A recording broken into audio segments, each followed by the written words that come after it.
Welcome to this algebra lesson on the multiplication property of inequality. Today, we are going to focus on a very specific and important question. When should you flip the inequality sign? This is one of the most common stumbling blocks for beginners in algebra, but by the end of this video, you will know exactly when to keep the sign as it is and when to reverse it. First, let's quickly review the language of inequalities. We have four main symbols. The arrow pointing left means less than. The arrow pointing right means greater than. When we add a line underneath, it includes equal to. So we have less than or equal to and greater than or equal to. Solving inequalities is very similar to solving regular equations, with one major difference regarding these signs. Let's start with the easy part. The rule states that if you multiply or divide both sides of an inequality by a positive number, the inequality sign stays exactly the same. Nothing changes about the direction of the sign.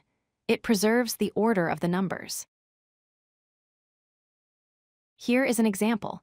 We have x divided by 4 is greater than 3.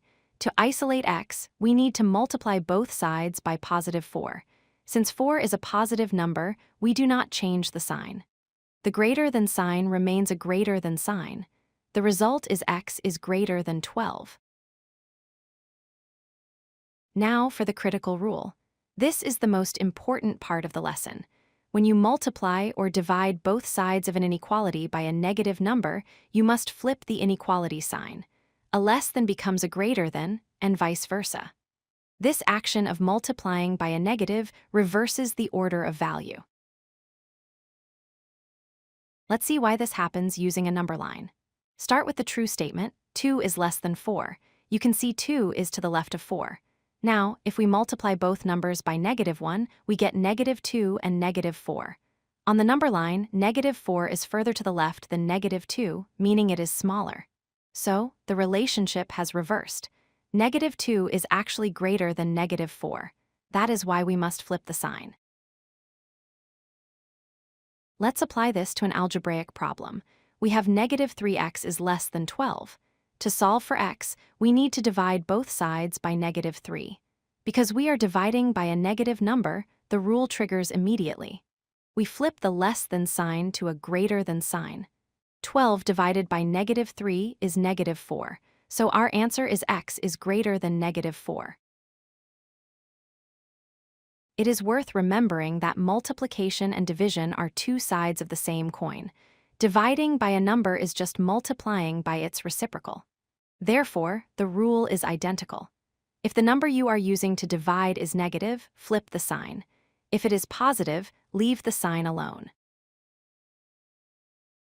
Let's try a two-step problem.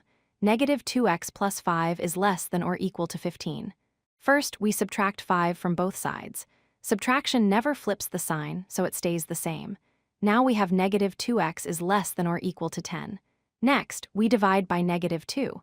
Since we are dividing by a negative, we must flip the symbol. It changes from less than or equal to greater than or equal to.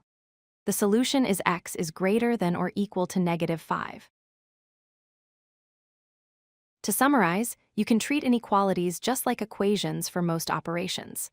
Adding, subtracting, or multiplying and dividing by positive numbers requires no changes to the sign. The only time you need to pay extra attention is when you multiply or divide by a negative number. That is the only trigger for flipping the inequality sign from one direction to the other. If you like this video, hit that like button and don't forget to subscribe. Visit codelucky.com for more such useful content.